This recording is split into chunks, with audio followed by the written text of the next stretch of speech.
Syndra, decent pick out there. You don't want that. We're great with many compositions. A Kali being target banned out.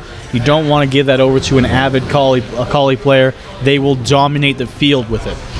That is very true. With the assassination from a Kali, you do not want to give that up to somebody who knows how to time the Hextech Gunblade between your ultimate and just burst down everything. She's an insanely effective champion, but so is Janna and Ahri. Removing the assassins by red team there, they don't want that mid laner to be a hard carry assassin, and it is all gone. No Zed, no Ahri, no Akali. On the other side, though, Gnar being the last ban, definitely a focus ban. Avid Gnar players know how to play a very complicated champion like Gnar, and he will dominate the game. Samuel gonna lock in Orianna for the first pick on blue side. That is a very confident pick, can be kind of countered, but at the end of the day, Orianna can still very easily do what Orianna does, and that is what they'll be looking to do here. Purple team's up. Red.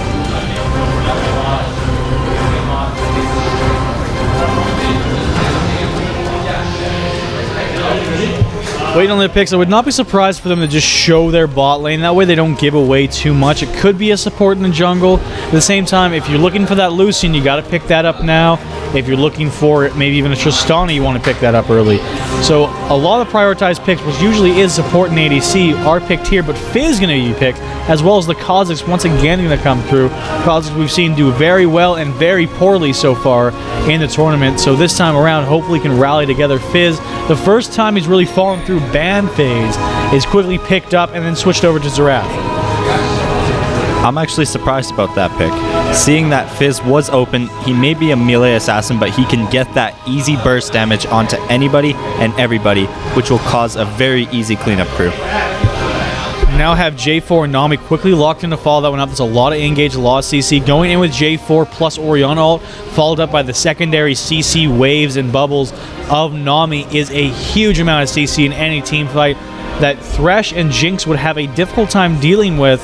Could still be locked in, might be a powerful bot lane.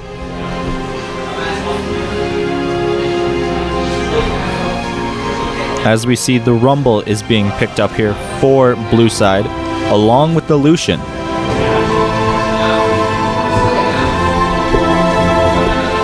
Lucian could get locked in. It'll be a very powerful pick. Jinx has come very high into the meta now, going to that very top tier of the ADCs. So Lucian has to play aggressively, and he could very well do that with Nami, but it's got to be used with those Nami E's. Vayne, a bit of a different pick, gonna have to play a bit safer, so I would not be surprised to indeed have it be still Lucian. Rumble locked in that top lane, doesn't know who he's going up against, but such a strong team fighter is always a great pick. And could we see the Dunk Master being locked in here? Darius would be a rough completion of this composition. You see Jinx and Thresh is a decent amount in the lane phase. How that transcends into the later game is only so powerful. To have Darius try and counteract that by being decent in lane, then walk right up, be that hard engage to the enemy team, is going to be effective, but it would be more effective with Maokai. They want that way in. They're going to get an easy engage, use that long range as Xerath and Jinx with her rockets to just do damage from the side, have Kha'Zix be the distraction, have Jinx just crit everything and kill everything, and a decent amount of heal can come from just one Thresh. Well, for the way that Purple Side's comp is running, they have that long-range assassination from the Xerath ultimate. They have the quick burst damage from Kha'Zix, and then Jinx just there constantly harassing the bottom lane. So a lot of focus is going to be in this top lane. If Maokai can stay very tanky and very fed, he's going to be hard for the blue team to deal with. Whereas on the other side of that, for Rumble, if Rumble can get fed and have those equalizers do a ton of damage, he is going to be a huge threat. One Rumble ulti can change an entire team fight, and we may very well see that here in this game. The Equalizer does exactly that. It equalizes any team fight no matter where it is.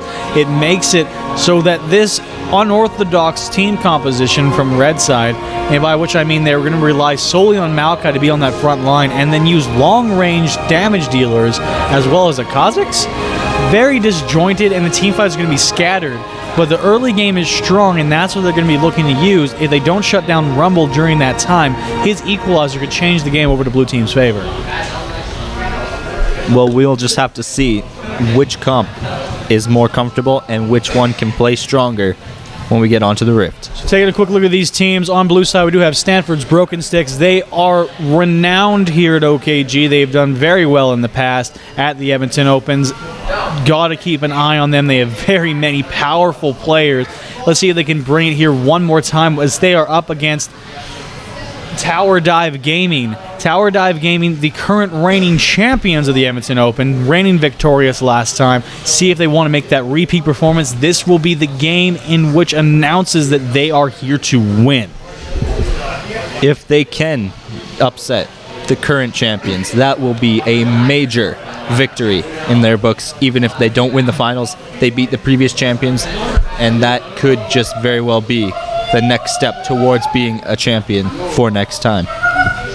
Yeah, so for Broken Sticks, they do want to make sure that if they win this game, they're likely going to try and steamroll that kind of momentum right into the finals.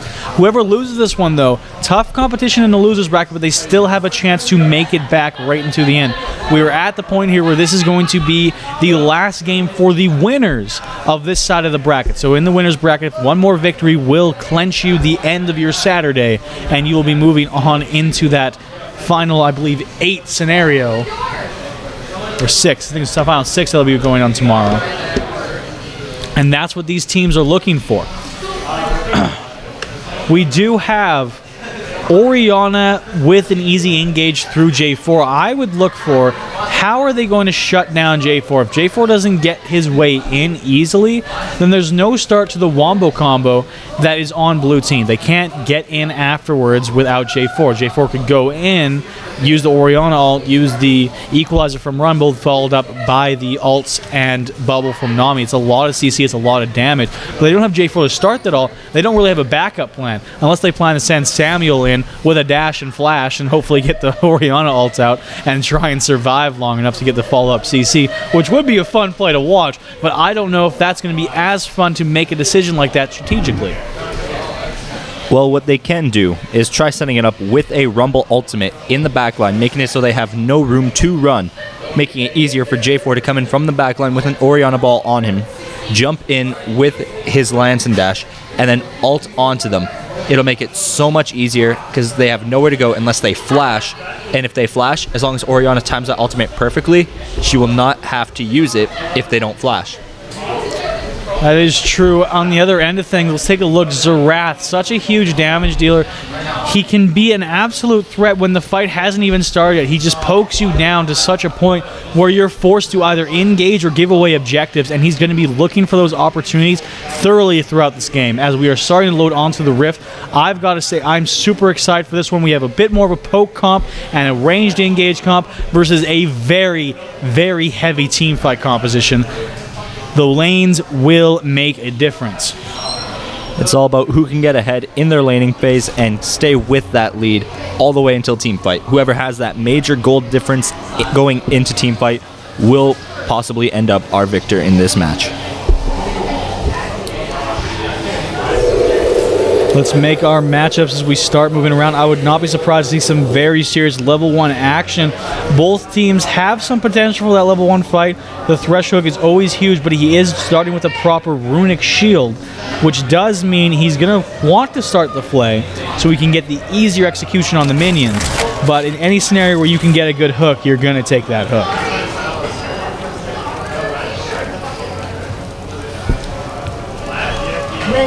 To Summoner's Rift. Doesn't seem like anybody's going to go for an invade just yet.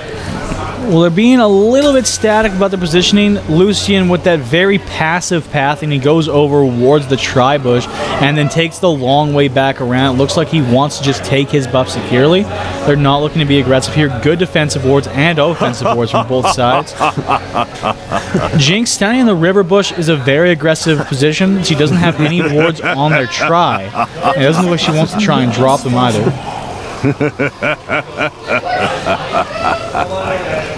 Fresh might have been seen out by that ward. Been very close, but he is alone there. No play potential as Kha'Zix. Did he back and then start running out? I didn't actually notice. I think he has lag, and that would be the reason for our pause. So we will just wait it out and see what has happened. Computer issues were mentioned in the lobby. They may have continued here. Keyboard issues. Keyboard issues as well. So taking a look at the early start builds, we have Nami taking the Frost Queen. Very basic start for her. She wants to get a little bit of poke out, get that gold. As well, Thresh going with the ever-coveted Runic Shield, get easy minion kills, help his Jinx farm in tough situations. Lucian and Jinx are taking the basic start. We got the Biscuits running with those Doran's Blades on the mid laners. Down in the jungle, we just got our basic starts as well. In the top lane, we see a little bit of a difference, with Rumble going to go with that shield, with the Doran's shield, and the Doran's ring going to be taken by Maokai. Maokai wants to be able to sustain his mana a little bit while still dealing decent damage in that early lane, and with that decent damage comes the fear of it being towards you, and that was why Rumble taking up that shield. With Rumble against a melee laner like Maokai, we'll be easily able to harass him with his Flame Spitter, thus dealing so much DPS that Maokai just has to respect the damage, back off, and wait for the lane to push to him. Maokai definitely does not want to get himself actively in a position where he could get burnt. Because of that, only he can prevent the forest fire. He's got to just lane very safely, but make sure he keeps up in the farm. If he can keep even with Rumble, it can be worth until the junglers start making their rotations. See whether or not J4 or Kha'Zix want to focus on that top lane to give some of the advantage. I'd say it's more likely J4 is going to be focusing that area because of the fact that he just has so much more ability to gank that type of lane. Kha'Zix could go up towards the Rumble, but he's likely just going to get a little bit too close, get slowed by the spears anyway, and the Harpoons will be enough to get Rumble out with that shield that speeds him up. It's a very effective spell for Rumble just to get out of ganks. So J4 going to have a lot of easier time there, but where else is Kha'Zix going to focus? I believe he's actually going to try focusing this bottom lane. With them having a Nami and Lucian, they do have a good gap closer and good CC to keep the jungler at bay. But with that, they also have a mid lane Orianna, who, if she happens to roam along with Jarvan, can get the bot lane rolling. But then Kha'Zix going down with the Xerath isn't that well. Kha'Zix will have to try focusing mid a little early, but then bot lane, he's going to try focusing his most. Jinx can hyper carry. Meanwhile, Xerath, he can poke out, but not very much else. Yeah, he absolutely could poke it out, but that's the issue, is if you're Kha'Zix and you're going to gank towards that mid lane, Xerath is just going to poke and stay at a range. He's unlikely he's going to land that skill shot stun. It's usually just not that reliable. As we're nearing past the 3-minute mark of wait time, we are going to manage to resume. Both teams look like they will definitely consider just passively taking their buffs. I would say for Red side, it may have been pretty well motivated by Kha'Zix's inability to join the team in a timely manner. Maokai is defending his tri-bush, not a very common walkthrough spot, but both teams looking like they're willing to play this one passively out, for sure.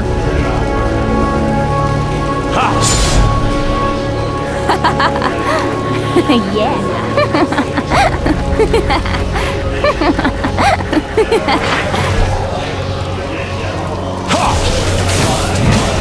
So just a typical buff start for both junglers. Kha'Zix on blue, Jarvan on red. And that's the usual kind of buff start with them both being on the bot side. They want to get towards that top lane or the mid lane potentially with that early gank. But with those 3.5 minute ganks, you usually see a lot of counter ganks coming in. So we could see some very quick 3-minute action from the junglers towards most likely the top lane. Well, if we look at this, Kha'Zix compared to a Jarvan in that early level 2 gank, possibly level 3, is so much weaker. Jarvan can have his lance down and then drag right out to it, and then from there, it's a knockup if he lands the combination. After that, as soon as he hits 3, he has that shield that also will slow Maokai to make it so he does not proceed further. Rumble having as slow as well and major DPS will make it a very useful gank for Jarvan if he can pull it off executively. Yeah, Jarvan definitely very strong in the early ganks. He's going to perform on that. Nami going to get hit by the hook as well as the play. She's getting taken pretty low as level 2 is already only on to the red side. The flash from Nami and the heal from Lucian will be burnt out for only the ignite of Thresh. Thresh taken quite low though. Samuel wants to aggressive. He does flash forward. The second activation of his passive will not be enough. Jinx now being aggressive, but here in the top lane we have a counter gank coming in as J4 will quickly go down, being caught out by Kha'Zix. Now flash after the Kha'Zix flash will be from Rumble. He wants to finish that one up, but Maokai has more health, is both double buffs on the top laners, and they're going to try and kite this one through, but looks like Rumble's in a bit of a disadvantage. He's going to use that shield, but he's not running away for it. He's on overheat. He's going to have some issues getting anywhere near his turret. There's the sapling. There's the enemy. He was waiting on the Orianna, who will flash and get for the 2 for 2. Orianna with double buff is going to be something that Xerath does not want to fight. That it was. It had to go through 2 people, but Orianna got quadra buff, if you think of it that way. J4 is just like, man, I got to find some way to give Orianna double buff. How am I going to do this? Maybe I should just go top lane and die. Yeah, I should. I should get caught ganking. That would be a great idea. That's what every jungler hopes for in Master Rank. Absolutely. Master Tier, it's all about the planning. The Thresh Hook would have found Lucian, but the dash is still up. He does not have that little bit of mana yet. Lucian's dash costing mana has put a lot of danger onto his laning phase, and we do see Lucian right now a little bit behind in CS.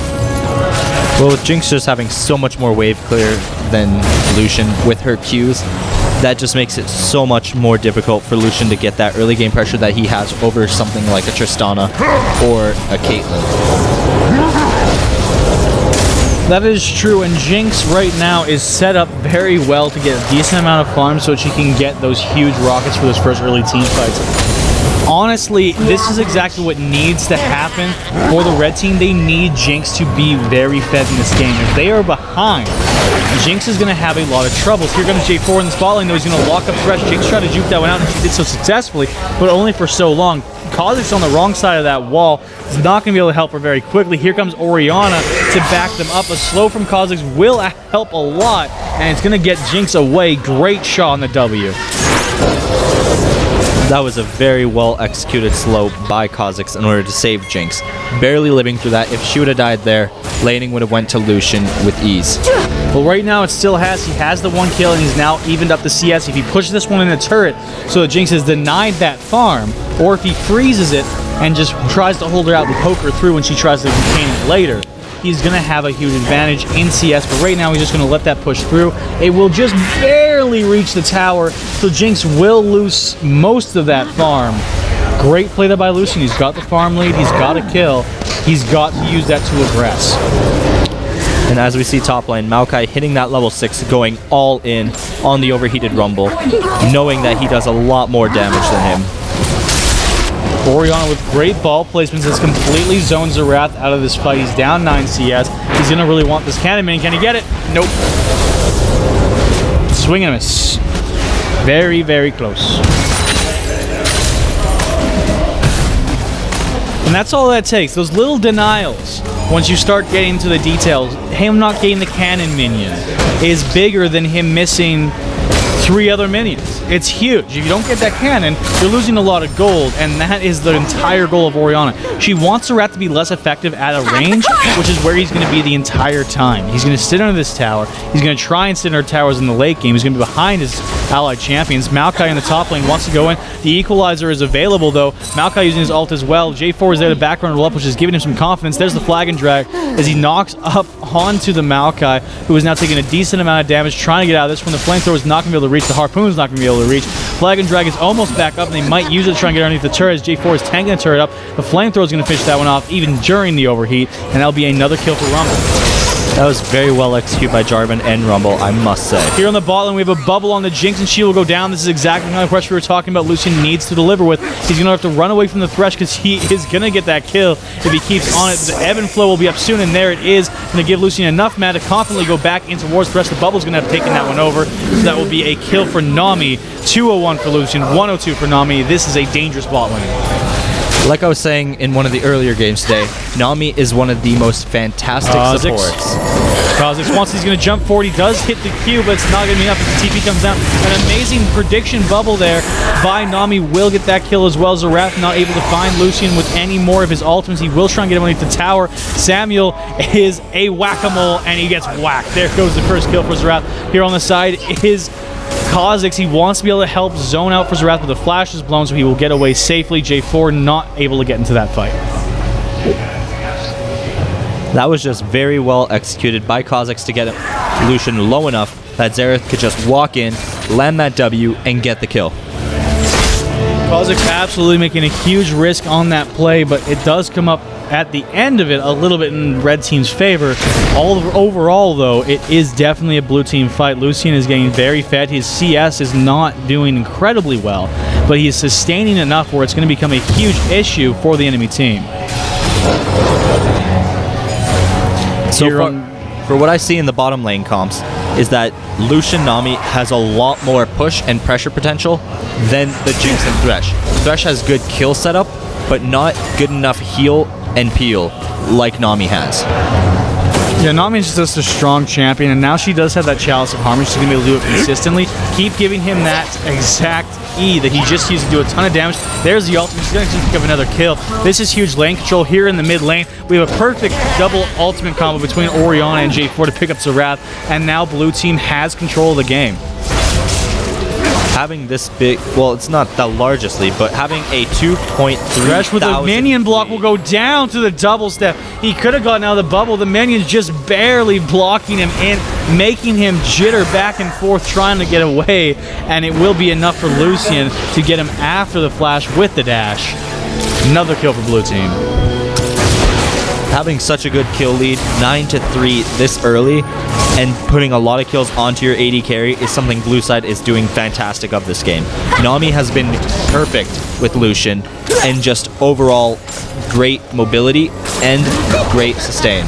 Well, this synergy is coming in huge. They've got 5 kills just on this bot lane. J4 is going to find Kha'Zix his own jungle. J4 not going to be able to win that underneath the turret, though. Here on the top lane, we have Wukong not in the game. We have Maokai. We have Maokai going quite low. Wukong's not in the game. What am I doing? I want to see a Wukong I should stop drinking. As we have Rumble flash in the tower, he's going to take out Maokai. That was a very good flash by Rumble. It did get rid of his one major escape, but along with that, he got that kill to get himself further in the game. And here we see mid lane, Zerath getting ignited, followed in by J4.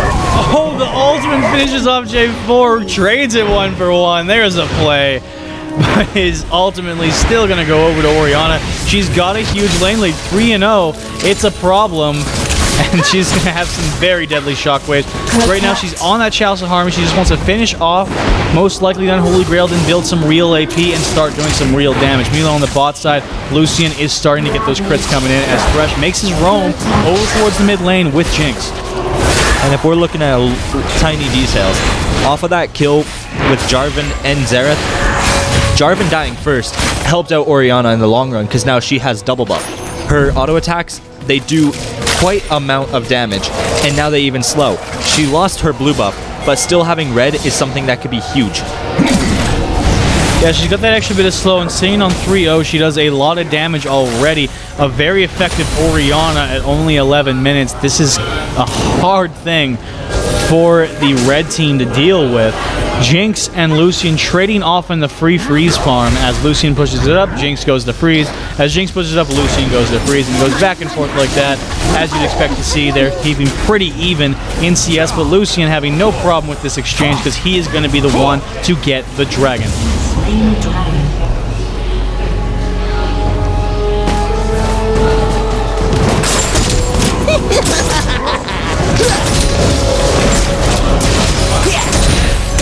Even with the CS lead that Maokai has over Rumble, Rumble still dishes out so much DPS that even with his ultimate, Maokai cannot stay in lane for longer than 10 seconds. Well, at the end of the day, even though Maokai does have the CS lead, it doesn't matter. You're looking at a 3-1-1 Rumble and a 2-3-0 Maokai. He just has less gold. Maokai has not been able to finish out his Roa. He's not very tanky just yet, and Rumble has that first bit with that Haunting Guise. He does a good amount of AP, even through some armor, but here comes J4. He's going to help him out with a great equalizer by Rumble. Will secure yet another kill, and they're going to be looking for this top lane outer turret as Lucian is trying to contest Jinx's push on the bot side. The rotations by blue side are just so fantastic that they've been doing it without even caring. Lucian's been down there soloing out Jinx for that farm, just continuously harassing her, making sure that nothing goes wrong in anything that they think of. Lucian getting all that farm is going to be a monster late game. He'll get his infinite edge, go into team fight, and just dominate everybody. Well, after the mid lane turret died and that fight was disengaged by the red team, blue side knew that they had control over the upper side of the map. Because of that, when they saw the fact that Maokai was quite low and hugging his turret, they easily made the rotation of those who just finished taking the outer mid turret up towards the outer top turret. Getting that and getting the kill on Maokai is huge for their team, and they're going to continue to expand this gold lead. It looks like the reigning champions may find themselves in the losers bracket after this game. Well, the way that Styx has been playing, their team is just fantastic. They've been rotating perfectly. They've been having all this early game aggression on champions that typically would have more of a mid-game power spike, and using the early game that the enemy team could possess against them, making them feel overconfident and then countering it based off pure mechanics to save the entire game. That is true. They do still have several openings exactly like that. Here goes J4, though. He wants to find Thresh after he tried to kill it. The think where J4 going to get hit by the zap. There goes the box finding Rumble as well. The equalizer completely misses. A bit of a miss aim there. And Thresh is going to walk away. This would be the time, if you're on the red team, you want to be able to fight. You have no J4 ult. Sorry, J4 did not ult there. You have no Rumble ult. And only Thresh on your team lost his ultimate. And they're going to do it. They're coming already right into this grouping. They know they can fight in this scenario. The Sapling's going to find Rumble. They've got 4 and almost 5. Lucian and Oriana starting to make the counter rotation. But again, no equalizer could mean that red team can turn this fight into an advantage. Well, with the entire range of poke that Xerath has, it's pretty hard for blue side to clear out all the waves without Xerath constantly harassing. There's the engage by J4. He's only going to find 2 with his connect. He's going to quickly knocks it down so the rest of the team can gain some range. But too much backing off by the red team left Thresh completely open. So is Maokai, who flashes away. The double bubble is amazing and goes right out to the long range carries as the Wrath will die for it, and so will Jinx. Now Cause is looking to get some kind of a trade kill. Will only feed another one, and Maokai is completely gone. Great play there by J4. Normally you don't see Jarvans drop their ultimate that quickly, but he knew that he needed to let Lucian get in towards the front line of the red team so he could deal all of his damage and they could quickly win that team fight. Now they might even get an inhibitor out of it. If they push quickly, it's going to be at least a turret. Thresh just trying to keep them off of that inhibitor turret, but blue side is smart enough to know grab it and run. An inhibitor turret down, though, is a huge deal. If this was Season 5, that would be borderline the game with how powerful they will be making those inhibitor line turrets. In this season, though, with it still being preseason, we are looking at what could still be a turnaround. All Tower Dive Gaming really needs to do is find 1 or 2 decent team fights around their own turret. They don't have very many left. But if they could get a lot of damage onto the back line and remove Rumble from using a proper equalizer and get rid of Lucian, as well as perhaps at least most of them dodge the shockwave, then most of the damage from blue team is gone, and they can quickly turn that one around. With Jinx, even though being 303, she only needs to finish that Infinity Edge, and those rockets will still hurt. The good thing about Jinx is that she has so much tower pressure as soon as she gets a BF sword. She can shred down your turret with ease. You just need to keep any enemy fire off of her. Keep her safe. There goes Kha'Zix. He really wants to find Lucian, doing a lot of damage. The hook is amazing. He'll find Lucian as well, so he will go down. Actually, to Maokai is now Mommy's in a bit of bad position. Here on the backside is Jarvie, locks up, and will find Xerath as now Thresh is low and having to back away. The Lantern's not going to find anybody as Kha'Zix go down as well. The bubble is amazing once again and goes right onto Maokai. What amazing Nami play we are seeing here by Team Broken Sticks. Now Rumble chasing out the 2 remaining members. He could land some harpoons after his overheat is down. The Threshold gets flashed as here comes Nami on the backside. She does a good bit of damage and will pick up the kill onto Jinx as the Zonies will keep Rumble alive long enough to take down Thresh, and that is even more kills by the blue team. Amazing cohesive play. This is going to be an inhibitor. This could very well be even more. Perhaps they're going to go over for the Dragons. It's coming up in 15 seconds. By the way that Styx is playing this game out, there is no doubt in my mind that they can dominate this entire competition. This is the kind of performance you want to see in such a high-profile game. The reigning champions and a very renowned... Oh! Nami gets hit by a big-ass rocket. Although that is her first death of the game, she has been keeping so many alive. J4 going to get hit by a hook here, and there's the turnaround. They will get a second kill. Jinx now 2-4-0. Very big turnaround for her. The Shockwave will land to her, though Dissonance not able to be used. And they will hold the line. The inhibitor stands. Great play there by the red team. Let's take a look at what was really gained from that previous fight to this one. For the blue team, they did not manage to get really any objectives out of it. It was a very long, disjointed fight. They didn't get the inhibitor. All they need to do now, though, is try and rotate for the dragon, and they will still get something out of it. If they can't secure the dragon in this scenario, and it does go over to red team, it could actually be an overall turnaround for the red team in this section of fighting. Well, one of the big factors that could happen here is that their bot lane of Quantic and Dynamic Theory, they need to start excelling in this game.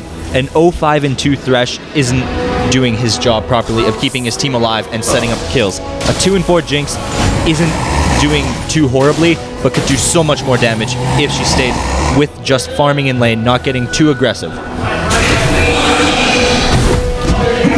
At this point, Jinx has added a little bit of a tipping point. She could turn it around so that she is a very effective champion. She needs to finish up that static shiv, which it does look like she's building. She needs to get into that Blast Whisper. If she gets those two items before it's too late, she could be very effective. Now, Zerath not being able to grab the Lantern will go down over to Orianna. Thresh going to get hit up by the Flame Chompers, trying to find his way out. He will flash over the wall. He does live. The Harpoon's not going to find him even close. So Thresh is looking like he's going to get out of this one, but Lucian's being very aggressive here on the side. He wants this inhibitor bad, and it looks like he'll likely get it. J4 going to use his ultimate right on the Maokai. He does manage to get some kind of cap. Maokai ulting it out, will dash over towards Lucian, but it's not really going to matter as the bubble does land on the Jinx. More amazing bubbles by the Nami. She flashes it under the turrets with the ball. Will get that shockwave off. That's what I'm saying. It doesn't need to be a proper ball delivery system. It just needs to be a flash with a fish. Another kill on the Rumble. This is for sure going to be this is how you close out a game. 20 minutes into this game, Styx has just dominated this entire competition.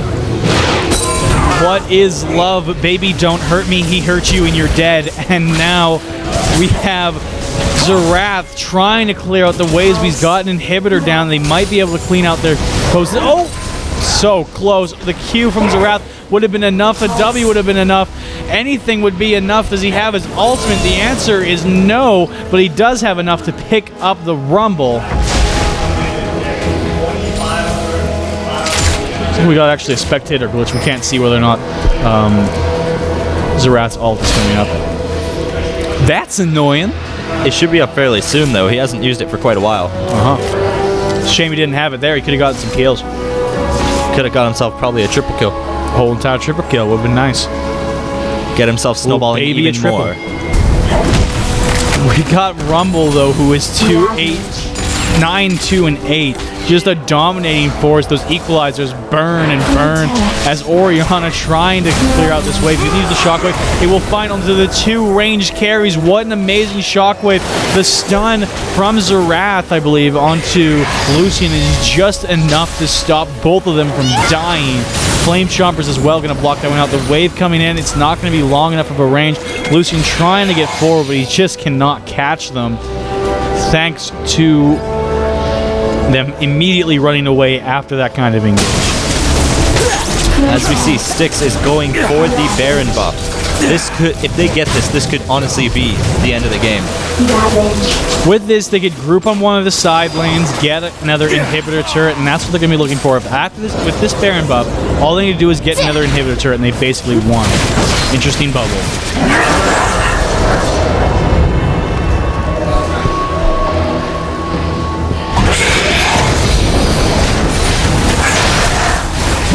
There's so much wave clear coming out of Sarah and coming out of Jinx that I think it's going to be pretty hard for blue side just to keep sieging down mid, even with super minions.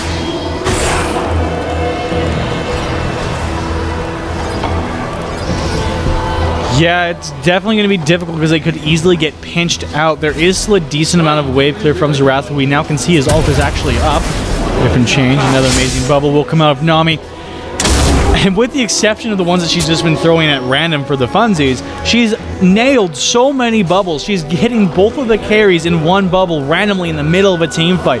She's landed so many of them for ganks and for aggression in their bot lane. It's really been a shining star for her team. Well, don't forget about the Nami passive. She may not. It may look like she's throwing bubbles for absolutely no reason, but when she hits an ally with one of her abilities, it gives them a speed boost for a temporary time. That's worth. So it will end up being worth, because her bubble isn't worth that much mana, even at max rank. His ultimate onto Zerath. He does not have any flash, and they know it. Helping up for J4 to get another kill. The shockwave actually completely misses. I don't know if they saw it, but they are looking to go back in. Samuel getting quite low. Maokai having the flash away, as Jinx has literally no health. And she's dead. And here goes flash from Rumble will be enough for nearly a triple kill, but one of them going immediately over to J4. As they are now looking to push this one through. This could very well be the end of the game. They have 4 members down. Kha'Zix is all alone. He doesn't have any inhibitor turrets. I mean, Nexus turrets. And Rumble wants to finish this one out. Go for it, buddy. Be the biggest Kha'Zix you can be. As the inhibitor responds. That's always the worst, when that inhib responds and you're on the Nexus and it has 5 health. You're the other one though, and there goes Zerath, but more importantly, the Nexus goes first. GG, Broken Sticks take that win. Tower Dive is heading to the losers bracket. We may very well see this matchup again if they both continue to perform at such a high level that they have earlier on in this tournament. Congratulations to Broken Sticks. We'll see them again tomorrow because they are good for the day. They have finished their day off strong, going 3-0. Very, very dominant performance, and very well deserved. Absolutely. This game, I cannot stress enough how incredibly well Nami played throughout that game. 3-1 and 17. All 3 of those kills she got after one of her carries had died, because Nami is one of the easiest supports to finish off kills if they're running. You just need a minion wave right in front of you and have fun. Yeah, there was one exception in the lane where she did manage to pick that one up onto the Thresh because she didn't want him to get away. But regardless of how she got kills, she got so much CC down, even when they didn't even amount to assist. They stopped the enemy team from getting any kind of objectives. They constantly were a threat, and the second they stopped thinking about where the bubble's going to land, they get both of their carries caught up of it in once in several different team fights. What? Does that even happen? It clearly just did. Amazing play. Let's not forget to mention all the beautiful tidal waves by Nami to set up so many team fights with that Jarvan ulti in order to keep that game aggressive and in blue side's favor. All right, well, that will be it for this part of the winners bracket. Congratulations to Broken Sticks, as well as Epic Memers, who will both be moving on to tomorrow. We will be moving on to the losers bracket once again to find some more teams who want to advance. I will be right back one more time, one more break, while we look for what game we will be watching. Thank you for watching.